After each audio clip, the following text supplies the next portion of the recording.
It all started after the end of apartheid. The new South Africa wants her back. It was the beginning of the 19th century.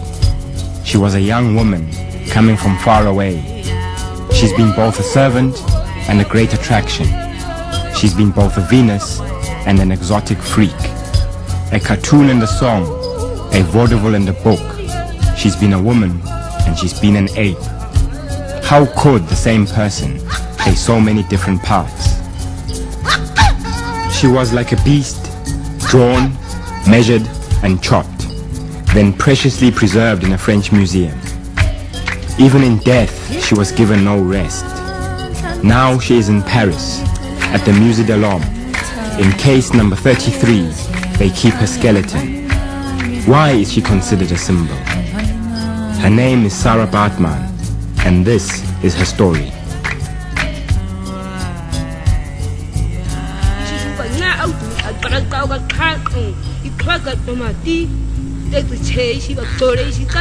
Sara Baartman was born in South Africa in this vast, tranquil landscape that is the Eastern Cape.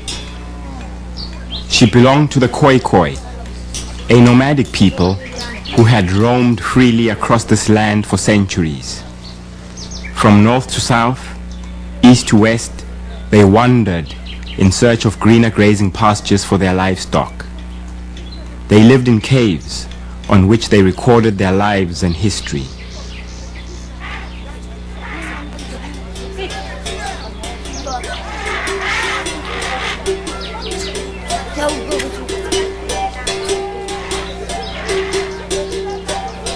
But in 1790, the tranquility of this place had long since been shattered by the brutal arrival of the Europeans. And at the time of Sara's birth, her people, the Khoi, were engaged in a guerrilla war against the encroaching Dutch. This meant that the men lived in mountains, ever watchful of the feared commando raids. This also meant that only the women, children, and the old were left in the villages to fend for themselves. Sara was born and grew up in a war zone. We know of the near extermination of the San, or Bushmen, by commandos from Cape Town, because, as they said, the Bushmen were stealing our cattle. And so thousands and thousands of San, or Bushmen, were shot over weekend commandos, like people going hunting. There was the feeling that you could do with what you liked with these people because they weren't quite human. They were subhuman, they were near human, but they weren't us. This is an actual witness account of a Boer commando raid on a Khoi village. They surrounded the place during the night, spotting the Bushmen's fires. At daybreak, the firing commenced and lasted until the sun was a little way up. The commando party loaded and fired and reloaded many times before they had finished. A great many people, women and children were fired upon that day. The men were absent. Only a few little children escaped, and they were distributed among the people of the commando. The women threw up their arms for mercy, but no mercy was shown. Great sins were perpetrated that day. This is probably how the young Sara came to Cape Town. Quel était le statut, quelle était la position exacte de Sara Baartman dans son lieu d'origine? On n'en sait rien. Ce qu'on sait, c'est qu'elle est venue au Cap comme servante. Bon, c'était un mouvement finalement assez fréquent. Lorsque les sociétés Khoi se décomposaient, finalement, les individus n'avaient pas d'autre choix que de s'engager chez des fermiers blancs et de travailler comme serviteur ou de venir au Cap et de trouver un petit travail. Bon, c'est probablement de cette façon-là que Sara Baartman est arrivée au Cap de Bonne-Espérance. She would have been ingeboekt, contracted out to a farmer somewhere in the vicinity of Cape Town, or she would have worked for the Cape Corps itself at various public works, building roads, building buildings, doing the core washing, that type of thing. So that is well how she could have ended up on Caesar's farm. This clumsy amateur sketch is all that remains of the house where Sara worked as a servant until 1810. The farm belonged to Peter Cesar, a Dutch farmer. In the spring of the same year, Peter Cesar received two visitors. His brother Hendrik, accompanied by a British surgeon named Alexander Dunlop. The two men knew too well that for the past 2 centuries, Europeans had been fascinated by the Khoikhoi, especially the women. This would explain their immediate interest in the 20-year-old Sara. The Khoikhoi or Hottentot peoples of southern Africa were particularly interesting to Europeans because they had an almost morbid fascination in the genital and special features of the Khoikhoi people, especially the females. And there had long been rumors in Europe that there were some very special and interesting and unusual features about Khoikhoi ladies' genital anatomy. And although it is today repugnant to us to think about such matters, these early naturalists wanted to find out for themselves, were they, as rumor had held, were they something very different and very special? Behind it, there was a mindset. And the mindset was, are these people really human? There was even a feeling that they didn't belong to our human species, which all the rest of the world belonged to, but they were something apart. Hendrik Cesar and Alexander Dunlop both knew that if they could convince Sara Baartman to accompany them to Europe, they would make a fortune. If she was a slave in Cape Town, she had very little choice about her life. Once she was a slave, she had very little choice about where to live, how to live, what to do. It is quite perfectly possible that if it is true, as Hendrik Cesar says, that he came across her on the farm of his brother, that his brother simply gave him to her as one person would give a slave to another and say, take her. You find her bum interesting, take her and do with her as you will. Il est difficile de dire que Sara Baartman est partie librement du Cap pour devenir célèbre et pour faire fortune en Europe, mais il est aussi difficile de dire qu'elle est partie contrainte, mais finalement dans les fers, vers l'Europe. Je crois que la réalité est plus complexe et témoigne finalement de la réalité coloniale au Cap au début du 19e siècle. Ce qui s'est passé probablement, c'est que deux impresarios ont profité de sa crédulité pour lui faire signer un contrat, pour lui faire miroiter le fait qu'elle deviendrait riche et célèbre et qu'elle pourrait revenir après au Cap. Pourquoi ça marchait si bien finalement ça? Sans doute parce que les conditions économiques dans lesquelles vivaient les Khoikhoi au Cap au début du 19e siècle étaient tellement déplorables que certains individus, comme Sara Baartman, voyaient ce voyage en Europe comme une possibilité d'émancipation économique, comme une possibilité de sortir de leurs conditions finalement économiquement serviles.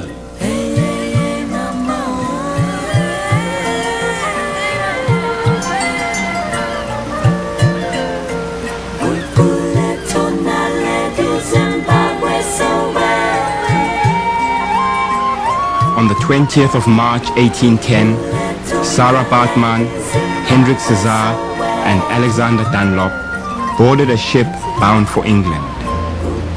The journey lasted 3 months. What went on in that young woman's head as the ship set sail, we will never know. What is certain is that she would never again see her motherland.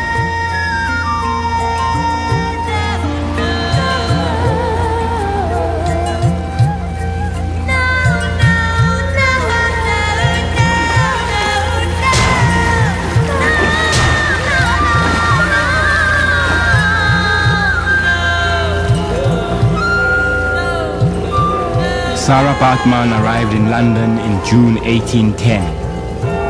England had abolished the slave trade just 4 years earlier. As a young black woman, what were her prospects?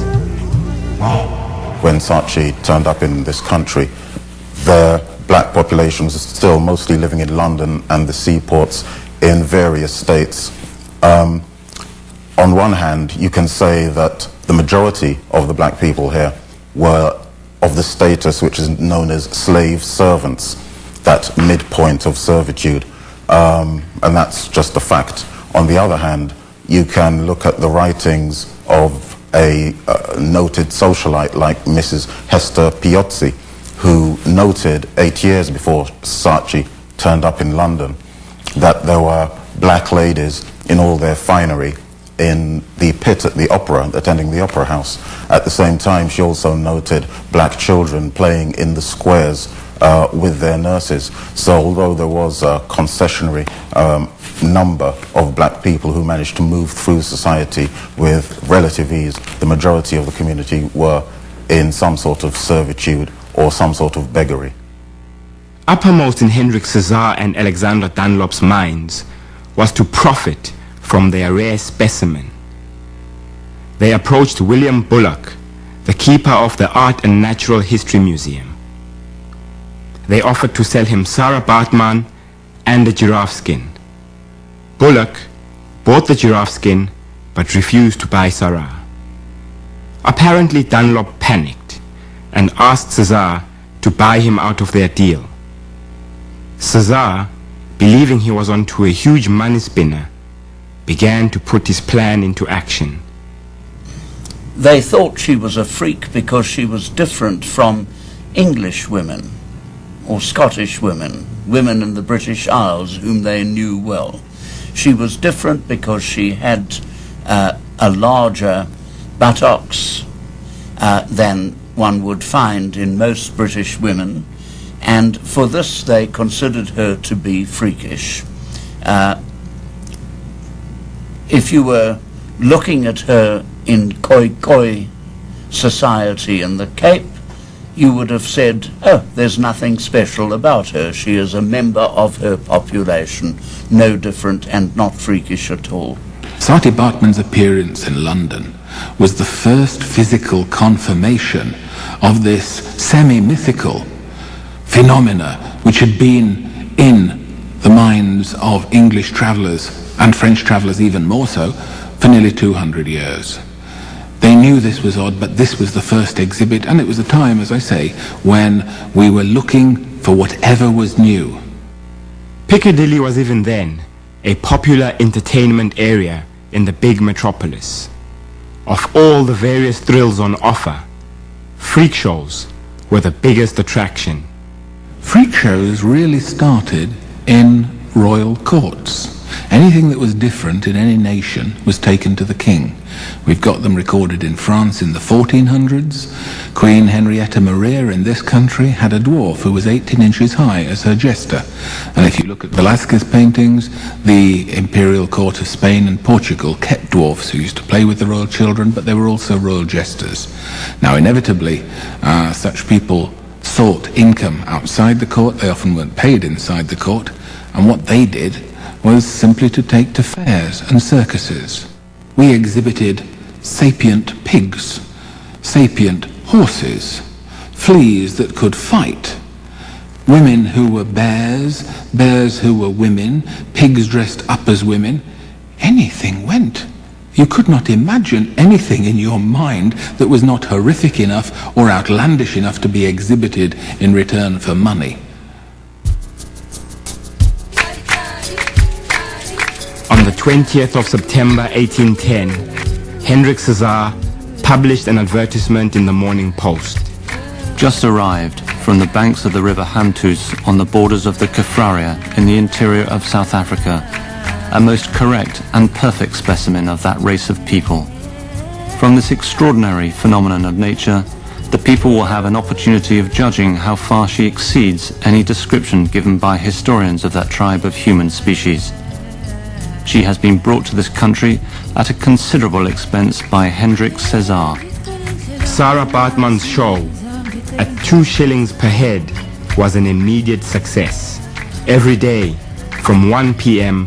until 5 p.m., large crowds would gather at 225 Piccadilly Street. The extraordinary thing about her exhibition is that somebody drew a cartoon of it. It's in the style of Rowlandson. It may even have been a sketch by him. There stands this young Khoikhoi woman on a plinth. She looks noble, she looks elegant, she's topless, but she's got the traditional Hosa-type apron in front of her. She is looking straight forward. At her foot kneels a woman, peering under her apron, trying to see the pudenda. In front of her are Scottish soldiers. Why did the artist choose Scottish soldiers? Because they wear kilts. Short kilts in this cartoon. And they have long sporrans over their pudenda at the front. But a dog is at the back, sniffing eagerly up the skirt or the kilt of the Scottish soldier as he tries to do the same thing to what the man at the time probably thought was a noble savage. It's a good lesson, and the sympathies of the cartoonist are entirely with the person being exhibited and not with the gawping crowd. Oh, have you been in London town? It's rare it is to see. There amongst the ladies of renown, the most renowned is she. In Piccadilly Street, so fair a mansion she has got, on golden letters written there, the Venus Hottentot. But you may ask, and well I ween, for why she tarries there, and what in her is to be seen than other folks more rare. She has, though strange it be, large as a cauldron pot, and that is why men go to see the lovely Hottentot. Now this was shown for many a day, and eke for many a night, till sober folks began to say that all could not be right. Some said this was with her good will, and some said it was not, and asked why they did use so ill the Lady Hottentot. From the depictions of cartoonists and songwriters of the day, one would imagine that Sara's show was one of the most comical and hilarious of London's many attractions. This was not the case. After witnessing the exhibition, a journalist for the Times newspaper reported, The exhibition took place on a stage raised about 3 feet from the floor, with a cage or enclosed place at the end of it. The Hottentot was produced like a wild beast and ordered to move backwards and forwards and come out and go into her cage, more like a bear in a chain than a human being. When she refused for a moment to come out of her cage, the keeper let down the curtain, went behind, and was seen to hold up his hand to her in a menacing posture. She then came forward at his call and was perfectly obedient. It's interesting to note that the Anti-Slavery League and the African Institute in London at that time, which was very strongly abolitionist in favor of abolition of slavery, took up her case, and there was a major press controversy about the degradation which was being made on this poor lady who had been brought from South Africa and was now being demonstrated. She was extremely ill, and the man insisted on her dancing. The poor creature pointed to her throat and to her knees, as if she felt pain in both, pleading in tears that he should not force her compliance. He declared that she was sulky, produced a long piece of bamboo and shook it at her. She saw it knew its power. Between the 10th and the 29th of October 1810, the Examiner, the Morning Chronicle and the Morning Post published a series of letters expressing shock at Sara Baartman's exhibition. I allude to that wretched object advertised and publicly shown for money, the Hottentot Venus. I think, sir, that the air of the British Constitution is too pure to permit slavery in the very heart of the metropolis. Your obedient servant, an Englishman. I am, sir, yours, Humanitas. I am, sir, yours, a white man. Hendrik Cesar's response followed shortly afterwards in the Morning Chronicle. He claimed that the Hottentot Venus was a willing participant in the show, that she was getting a fair share of the profits, and that anyone who could understand her language would hear from herself that she is treated with the utmost humanity, kindness, and tenderness. The abolitionist movement had gained a major victory in 1806 with the banning of the slave trade. At the time, slavery was still legal throughout the British Empire, except on the grounds of Britain itself. So, to have found a slave on British ground who had come on presumably a British ship from a British colony would have been to undercut their victory in so many different ways. They fought hard to abolish the slave trade. And I suppose it would have felt to them like a slap in the face. So I think this to me was the motivation behind the court case. The African institution was an abolitionist movement whose main concern was protecting the rights of freed slaves. On Saturday, November the 24th, 1810, Zachary Macaulay, Thomas Gisborne Babington, and Peter van Wangener, three of its leading members, brought Sara's case before the Court of the King's Bench. The Attorney General sought only an opportunity to ascertain whether the woman was in a state of coercion.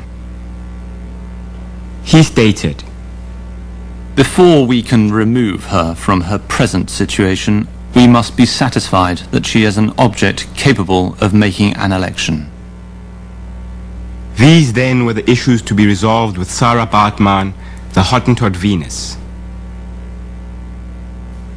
The court interview lasted 3 hours, and Sara Baartman was asked the questions in Dutch. The following is a transcript of the interview. She agreed to come to England for a period of 6 years and was promised half of the money for exhibiting herself. Mr. César promised to send her back home after that period at his own expense. She is kindly treated and has everything she wants. She is perfectly happy in her present situation. She has no desire to return back to her own country. She wishes to stay here because she likes this country. She has money given to her by her master, and on Sunday is allowed to ride about in a coach. No personal violence or threats have been used by any individual against her. She even has 2 black boys to wait upon her. People have analyzed this court case as if Sara Baartman was a free agent who felt that she was free, who had an understanding of herself and the situation as if she had a choice. And I tried to explain that if she was a Khoikhoi who grew up in South Africa between 1790 and 1810, this would have been highly unlikely. The only way in which she could have seen herself as a free agent would have been if she was born and bred beyond the frontiers of colonial expansion.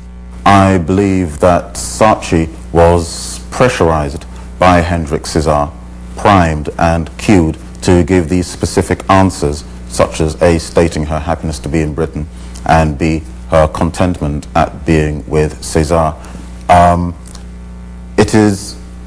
It can be imagined that she was not educated enough to realize that she might have been able to fashion herself a life away from César.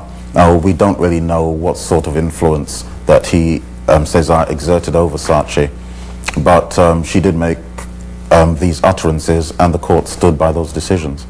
She didn't want to go back to the slavery which the governor had just unwittingly imposed upon her people. She certainly knew the story, almost certainly must have known the story, it was common in London, that American slaves brought back here, out of 1,100, 400 went back to Sierra Leone, and within a very short period only 64 of them survived. We didn't know about resistance to disease and antibodies that you build up and lose through generations there. She knew that if she went back, she was either a slave or dead, I believe. Of course she refused. She was a sensible woman. People tend to think of her as this very, very responsible, mature person. No, she was a kid when she went into exile. After the introduction of this new evidence, it was clear that the 3 members of the African institution had no case.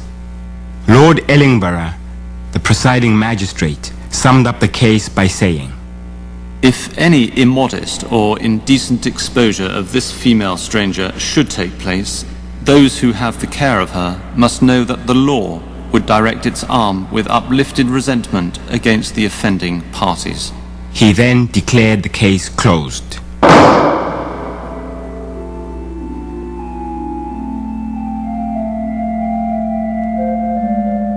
A few days after the verdict, Sara Baartman and Hendrik Cesar disappeared from London stages. They reappeared 1 year later in Manchester.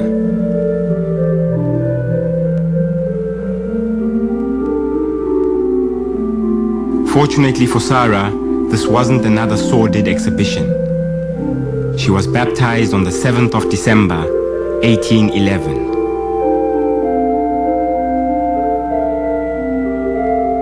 Did this young woman believe that by embracing Christianity she would gain her freedom? Or did Hendrik Cesar believe that baptizing his Hottentot Venus would gain him respectability? We will never know. This baptism certificate is the last trace of Sara Baartman's stay in England.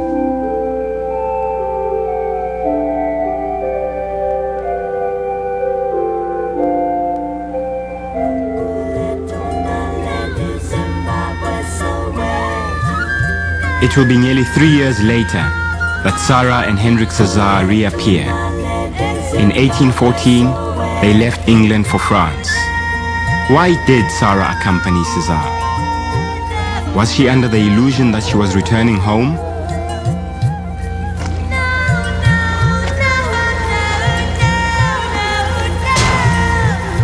Now 24 years old, Sara must have believed that the worst was over. Little did she know that Parisian newspapers were already announcing her imminent arrival. Little did she know that the show was to go on. Little did she know that in 18 months she would be dead.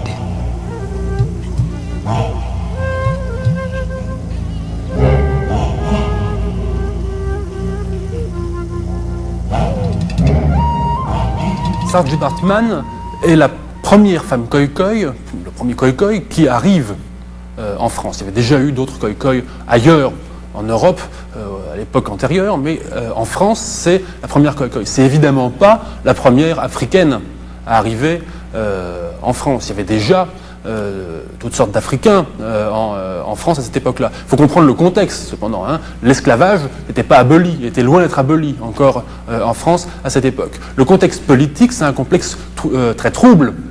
Hein, tension entre la France et l'Angleterre, etc. Passage de l'Empire à la royauté. Le contexte intellectuel, c'est le contexte qui fait suite au voyage de Péron en Afrique du Sud. Dans le contexte politique de l'époque, les savants sont ballottés d'un camp à l'autre. Bon, certains des savants qui examinent Sara Baartman en mars 1815 sont des gens qui ont participé à l'expédition égyptienne de Napoléon. Bon. Donc il y a tout un contexte extrêmement trouble au plan politique, au plan intellectuel, présence d'Africains en France, et c'est là-dedans, dans ce contexte, que Sara Baartman arrive en France et fait scandale, en quelque sorte. There is no better place in the whole world. Palais Royal will fulfill your wildest fantasies. The latest fashions, art galleries, gambling houses, theatres, music, the best restaurants, brothels. Palais Royal has it all. This is how a French journalist described the only place to rival Piccadilly of London. We are at the beginning of September 1814. Hendrik Cesar brought Sara through the majestic gardens of the Palais Royal, and there they entered a shop. He sold Sara to an animal trainer named Ryu and disappeared from her life forever. Just across the gardens, Ryu found the best place for his latest attraction. On the 18th of September, the Journal du Paris ran the following article. Just arrived from London is the Hottentot Venus. She is to be seen at number 15 Rue Neuve des Petits Champs from 11 a.m. till 9 p.m. Admittance 3 francs.